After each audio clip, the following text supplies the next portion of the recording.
Hello friends, welcome to superfast physics academy. Superfast physics academy में आपका स्वागत है।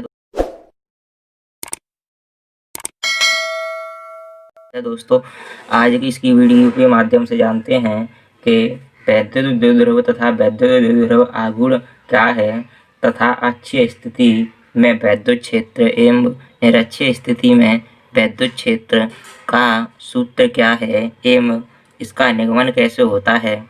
तो दोस्तों, चलते हैं और वीडियो स्टार्ट करते हैं। तो दोस्तों, सबसे पहले जानते हैं हम कि वैद्युत द्विध्रुव क्या है। दोस्तों, वैद्युत द्विध्रुव उसको कहते हैं, मान लीजिए कोई दो बिंदु आवेश हैं। इन बिंदु आवेश पर एक पर प्लस q कूलम आवेश है तथा दूसरे पर माइनस q कूलम आवेश है तथा इन दोनों की जो दूरी है वो 2l है। तो दोस्तों, यानी ये दोनों आवेश परिमाण में समान होंगे। दोस्तों, परिमाण में समान होंगे जबकि इनकी जो प्रकृति है वह विपरीत होगी। यानी यह प्लस का है तो यह माइनस का होगा, यह प्लस का है तो यह माइनस का होगा। और इन दोनों की जो बीच की दूरी है वो 2l है। दोस्तों, ये जो 2l दूरी है वो दोस्तों अल्प दूरी मानी जाती है। दोस्तों, इस प्रकार इस वैद्युत द्विध्रुव की परिभाषा निकलती है कि परिमाण में समान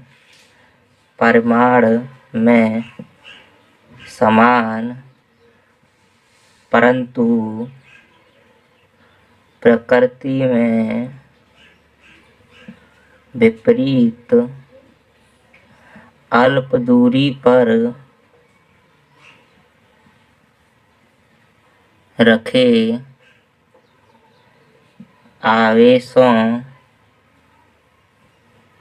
रखे आवेशों के निकाय को वैद्युत द्विध्रुव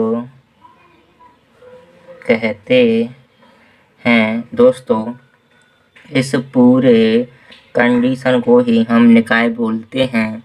तो इस प्रकार इस वैद्युत द्विध्रुव की परिभाषा निकलती है कि परिमाण में समान परंतु प्रकृति में विपरीत अल्प दूरी पर रखे आवेशों के निकाय को वैद्युत द्विध्रुव कहते हैं। और दोस्तों, इसी प्रकार जानते हैं कि वैद्युत द्विध्रुव में जब आघूर्ण शब्द जोड़ दिया जाता है तो उसका अर्थ क्या होता है। यानी दोस्तों, नंबर दूसरा क्वेश्चन है हमारा कि वैद्युत द्विध्रुव आघूर्ण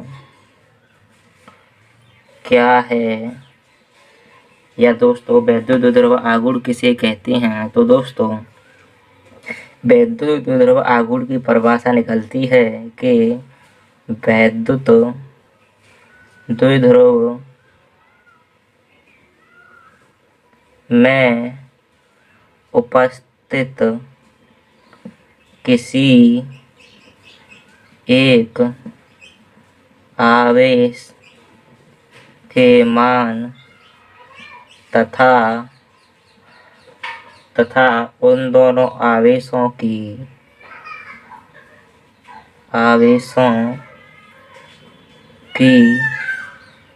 बीच की दूरी के गुणनफल को वैद्युत द्विध्रुव आघूर्ण कहते हैं। यह एक सदिश राशि है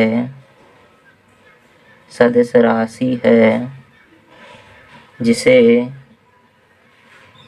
P से व्यक्त, यानी दोस्तों छोटी p से व्यक्त करते हैं तथा इसका मात्रक कूलम मीटर होता दोस्तों कूलाम को C से व्यक्त करते हैं, जबकि मीटर को M से व्यक्त करते हैं। इस प्रकार हमारा जो है वैद्युत द्रव्य आघूर्ण की परिभाषा निकलती है कि वैद्युत द्रव्य में दोस्तों इस पूरी जो कंडीशन है वो निकाय होगी, और यह पूरी स्थिति होगी वो वैद्युत द्रव्य की स्थिति होगी। और इस प्रकार जानते हैं कि वैद्युत द्रव्य में उपस्थित किसी एक आवेश के मान या दोस्तों परिमाण तथा उन दोनों आवेश के बीच की दूरी के गुणनफल को ही वैद्युत द्रव्य आघूर्ण बोलते हैं, जिसे P से व्यक्त करते हैं। और दोस्तों यह एक आवेश का मान है तथा यह बीच की दूरी है। इस प्रकार यह जो सूत्र है यह सूत्र होता है वैद्युत द्रव्य आघूर्ण का। इस सूत्र के द्वारा अगर किसी दो आवेशों के बीच की दूरी तथा एक आवेश का मान दिया हो और पूछा हो कि वैद्युत द्रव्य आघूर्ण क्या होता है, तो दोस्तों इस सूत्र के द्वारा हम ज्ञात कर सकते हैं। और दोस्तों इस सूत्र में जब वैद्युत द्रव्य आघूर्ण का अर्थ होता है कि जो आवेश दो हों तो उन दोनों आवेशों के जो परिमाण हैं वो समान होंगे, जबकि प्रकृति विपरीत होगी। दोस्तों अगला प्रश्न जानते हैं कि जो निरक्षीय स्थिति होती वो अक्षीय स्थिति होती है। दोस्तों नंबर 3 है जो अक्षीय स्थिति होती है, अच्छी स्थिति होती है, उस अच्छी स्थिति में वैद्युत क्षेत्र की तीव्रता का सूत्र क्या है। तो दोस्तों सबसे पहले जानते हैं हम कि अक्षीय स्थिति होती क्या है। दोस्तों यानी वैद्युत द्विध्रुव है, यानी यह -q कूलाम आवेश है और यह +q कूलाम आवेश है, और इन दोनों का जो मिडिल पॉइंट है वो M है तथा बीच की दूरी 2L है। और दोस्तों इस मिडिल बिंदु से R दूरी पर कोई P बिंदु है और वहाँ पर हमें ज्ञात करना है कि वैद्युत क्षेत्र क्या होगा इन दोनों आवेशों के कारण। दोस्तों यह सूत्र वैद्युत द्विध्रुव के पदों में आएगा, यानी वैद्युत द्विध्रुव की कंडीशन बनती है और इसमें पूछा गया है कि इस वैद्युत द्विध्रुव के कारण इस बिंदु पर वैद्युत क्षेत्र क्या होगा। दोस्तों ये दूरी यहाँ से यहाँ तक 2L है, और दोस्तों जब मिडिल बिंदु M दिया है तो यहाँ से यहाँ तक की दूरी L होगी तथा यहाँ से यहाँ तक की दूरी L होगी। और दोस्तों जानते हैं, तो दोस्तों सबसे पहले हमें इसमें सिद्ध करते समय लिखना पड़ेगा कि माना AB। दोस्तों इसको हम नाम दे देते हैं, इसे हम लिखते हैं A तथा B एक वैद्युत द्विध्रुव है, AB एक वैद्युत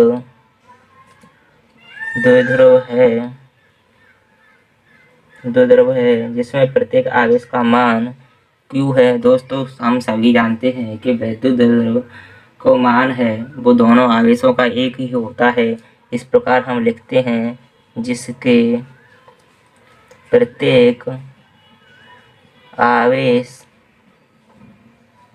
का मान है वो Q है, और दोस्तों बीच की दूरी 2L है।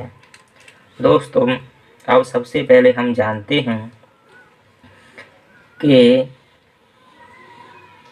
इन दोनों आवेशों के, यानी दोस्तों इस वैद्युत क्षेत्र जो द्विध्रुव है उसके द्वारा यहाँ पर ज्ञात करना है कि वैद्युत क्षेत्र की तीव्रता क्या होगी। तो दोस्तों यहाँ पर हम लिख सकते हैं कि माना इस द्विध्रुव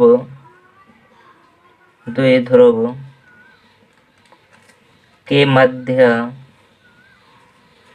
M एक बिंदु है जिससे r दूरी पर एक P बिंदु है जहाँ वैद्युत क्षेत्र ज्ञात करना है, या दोस्तों वैद्युत क्षेत्र की तीव्रता ज्ञात करनी है या करना है दोस्तों। तो दोस्तों आपके दिमाग में क्वेश्चन आया होगा कि ये जो आवेश है, इस आवेश के कारण यहाँ पर एक वैद्युत क्षेत्र होगा। और दोस्तों पिछली वीडियो में हम बता चुके हैं कि जो वैद्युत क्षेत्र का सूत्र होता है, तो दोस्तों यहाँ पर जानते हैं कि ये जो बिंदु है, इस बिंदु के कारण यहाँ पर एक वैद्युत क्षेत्र होगा। और पिछली वीडियो में हम जान चुके हैं कि वैद्युत क्षेत्र का सूत्र होता है E बराबर 1/4 पाई एप्सिलॉन। दोस्तों वैद्युत क्षेत्र एक सदिश राशि है, इसको लिखते वक्त चिन्ह नहीं लिया जाता। और दोस्तों यहाँ पर Q आवेश लिया है। अब दोस्तों यहाँ से यहाँ तक की दूरी निकालने के लिए दोस्तों यहाँ से यहाँ तक की दूरी L है तथा यहाँ से यहाँ तक की दूरी R है। इस प्रकार हम लिख सकते हैं R + L का होल स्क्वायर। यह दोस्तों सूत्र होता है। और दोस्तों इसे लिख सकते हैं इसे हम समीकरण फर्स्ट नंबर डाल देते हैं। और दोस्तों दूसरा समीकरण होगा E। दोस्तों इसे E1 नाम दे देते हैं और इसे E2 = 1/4 pi epsilon Q R - L का होल स्क्वायर। दोस्तों इसी को लिखते हैं E2 नाम दे देते हैं। और दोस्तों ये यहाँ से इस Q आवेश के कारण यहाँ पर वैद्युत क्षेत्र और यहाँ से यहाँ तक की दूरी दोस्तों R है। जब इस R में से L दूरी घटा दी जाएगी तो यहाँ से यहाँ तक की दूरी निकल आएगी। दोस्तों इसको समीकरण 2 लिख देते हैं। और दोस्तों एक आपको नोट बता दूं दोस्तों, +Q आवेश के कारण वैद्युत क्षेत्र आवेश से दूर होगा, जबकि -Q आवेश के कारण वैद्युत क्षेत्र आवेश की ओर होता है। यानी दोस्तों अगर इस +Q आवेश के कारण वैद्युत क्षेत्र निकालें तो इस वैद्युत क्षेत्र की तीव्रता इधर की ओर होगी, जबकि -Q आवेश के कारण इधर की ओर होगी। और दोस्तों अब इन दोनों आवेशों को दोस्तों यानी E1 व E2 के मान जो दोस्तों हैं उनसे हम करते हैं। तो दोस्तों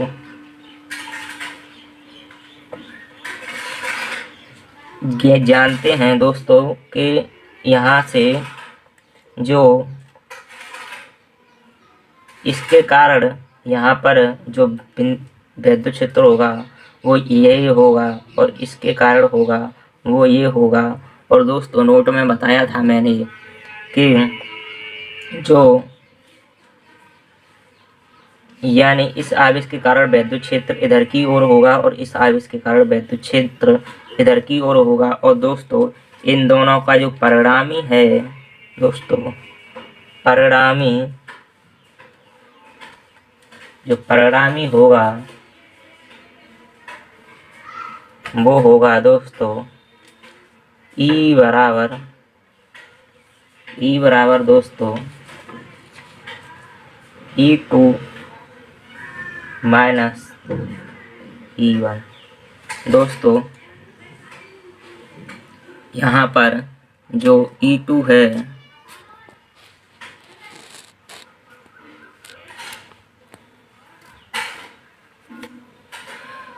दोस्तों यहाँ पर जो E2 है वो यह मान है, क्योंकि इस जो आवेश है, इस आवेश के कारण इधर की ओर वैद्युत क्षेत्र होगा। इस प्रकार हमने इस जो इधर विपरीत लगेगा उसको घटा दिया है।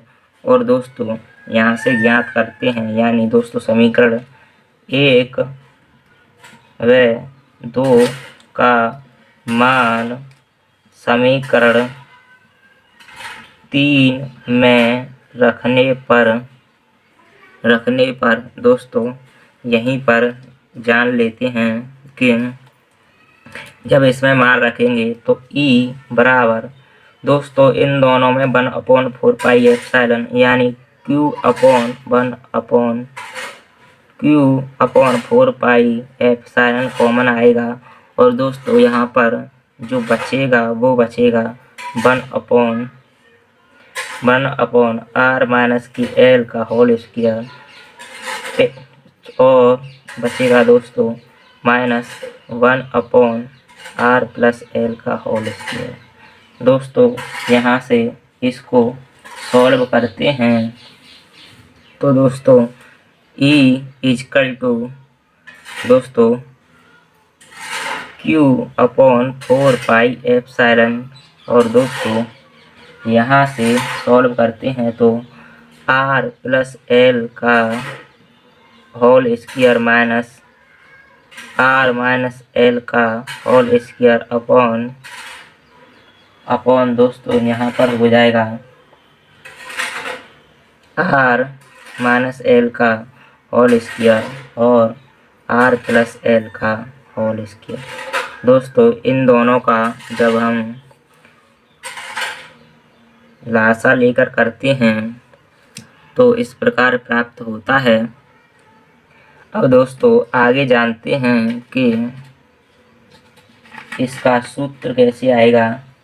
तो दोस्तों यहाँ पर E बराबर Q/4 पाई एप्सिलॉन, दोस्तों यहाँ पर ध्यान से देखना है कि जब इन दोनों सूत्रों को खोला जाएगा तो यहाँ पर बचेगा 2RL और यहाँ पर बचेगा 2RL। दोस्तों इसमें माइनस का है और यहाँ पर जब माइनस का गुणा हो जाएगा तो प्लस का हो जाएगा। R स्क्वायर से R स्क्वायर कट जाएगा, L स्क्वायर से L स्क्वायर कट जाएगा, यहाँ पर बचेगा 4RL। दोस्तों यहाँ पर बचा 4RL। और दोस्तों इसी प्रकार जब इन सूत्रों को खोला जाएगा तो यहाँ पर हम इस प्रकार लिख सकते हैं, यानी इन दोनों का पूरा का होल स्क्वायर एक ही लगा दे तो यह सूत्र बनता है A square minus B square का। तो इस प्रकार हम लिख सकते हैं कि R square minus L square का होल स्क्वायर। दोस्तों आगे जानते हैं कि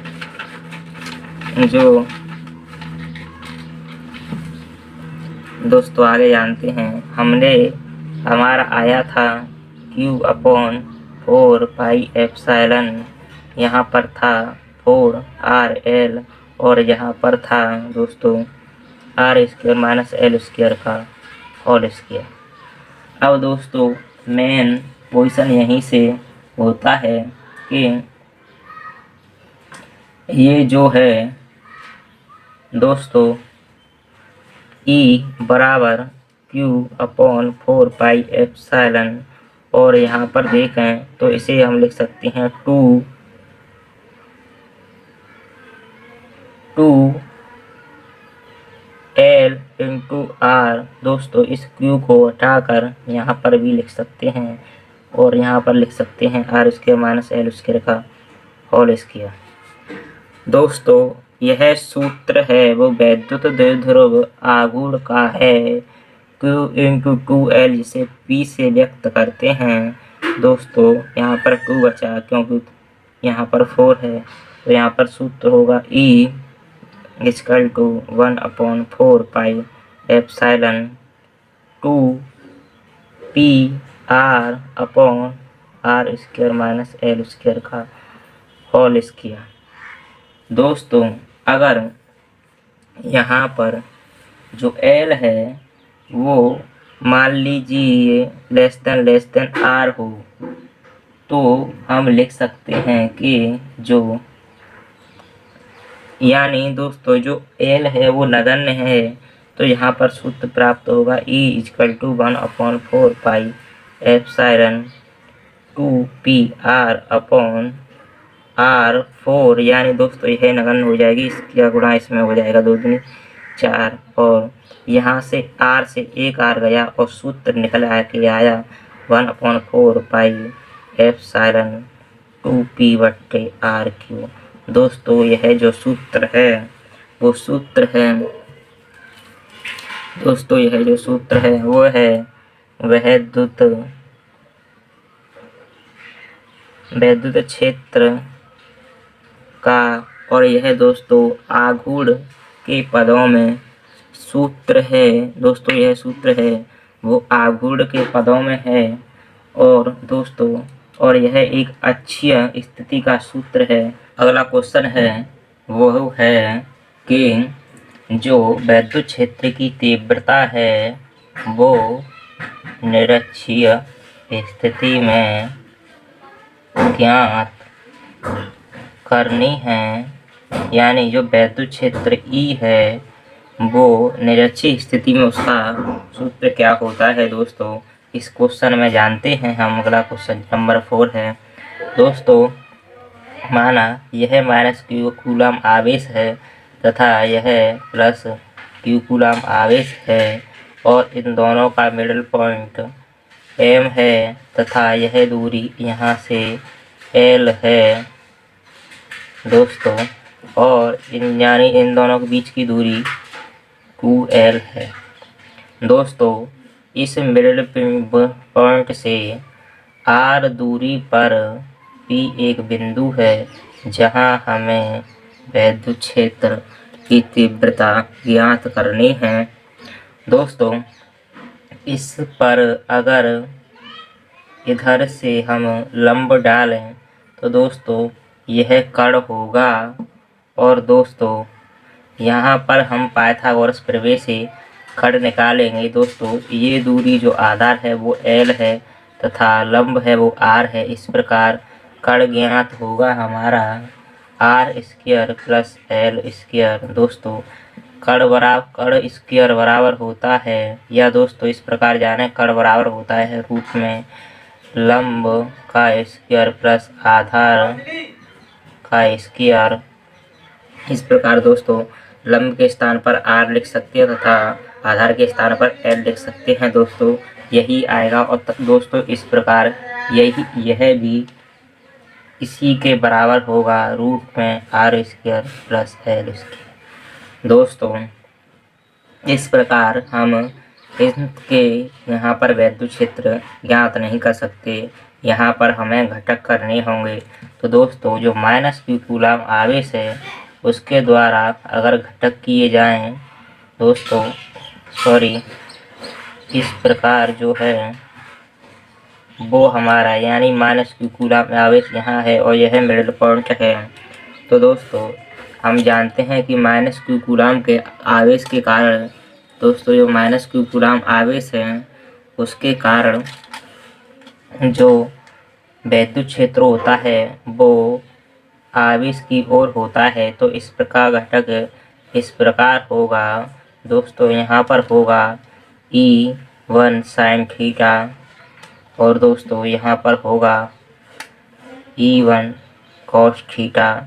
इसी प्रकार दोस्तों इसका घटक करें तो दोस्तों यह +q होगा, और दोस्तों यह मिडल पॉइंट M, और दोस्तों इसका घटक करें तो यह दोस्तों आवेश से दूर होगा। तो दोस्तों इसका जो होगा वो होगा इस प्रकार, यहाँ से E2 cos θ, और यहाँ पर होगा E2 sin θ, और दोस्तों यहाँ पर होगा E2 cos θ। दोस्तों घटकों को इस प्रकार याद रख सकते हैं कि जो लंब रूप में होंगे वो साइन में जाएंगे तथा इस प्रकार यानी जो इस प्रकार जो होंगे वो cos θ में जाएंगे। तो हम इस प्रकार याद रख सकते हैं दोस्तों। और आगे जानते हैं कि दोस्तों इस प्रकार हम इसकी जो डेफिनेशन लिखें तो इस प्रकार लिख सकते हैं कि माना जो इसको हम ए बी नाम दे देते हैं, जो ए बी द्विध्रुव है, ए बी एक द्विध्रुव है जिसके आवेश का मान Q है, जिसके आवेश का मान Q है तथा बीच की दूरी QL है तथा मध्य बिंदु M है तथा मध्य बिंदु M से R दूरी पर एक P बिंदु है जहाँ पर विद्युत क्षेत्र की तीव्रता ज्ञात करनी है।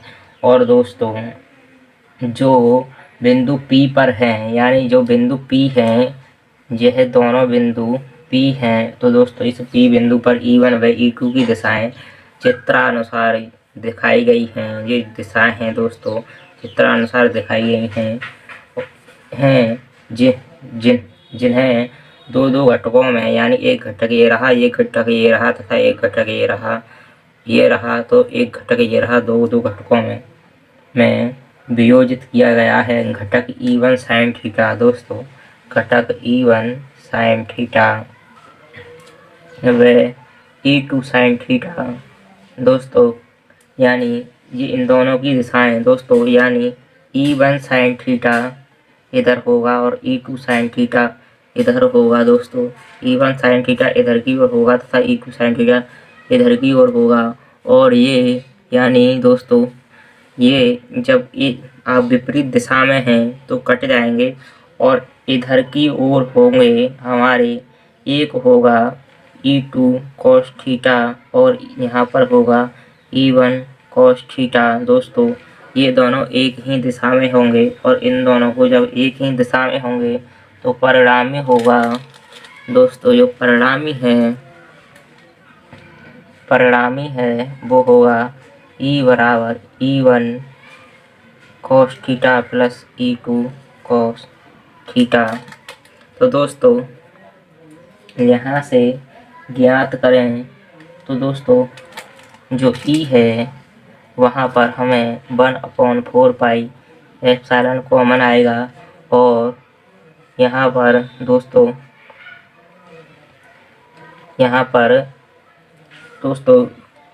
1/4 पाई को कॉमन लेकर यहाँ पर ज्ञात करते हैं कि ये जो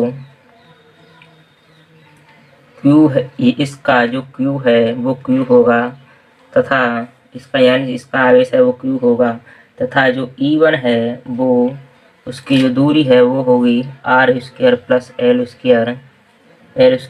cos थीटा दोस्तों, यानी यहाँ से यहाँ तक की दूरी होगी दोस्तों। सूत्र होता है यहाँ से यहाँ तक की दूरी E दोस्तों, सूत्र होता है E बराबर 1/4 pi epsilon Q upon R² दोस्तों। जब इसका स्क्वायर किया जाएगा तो रूट हट जाएगा और जो दूरी है वो इस प्रकार होगी। तो दोस्तों अब इसको लिखते हैं तो यहाँ पर होगा 1/4 पाई, क्योंकि 1/4 पाई एप्सिलॉन दोस्तों कॉमन लिया गया है और यहाँ पर लिखेंगे Q upon R² plus L² cos theta. तो दोस्तों यहाँ पर ज्ञात होता है कि E बराबर 1/4 pi epsilon 2Q cos theta और दोस्तों यहाँ पर होता है R² प्लस L²।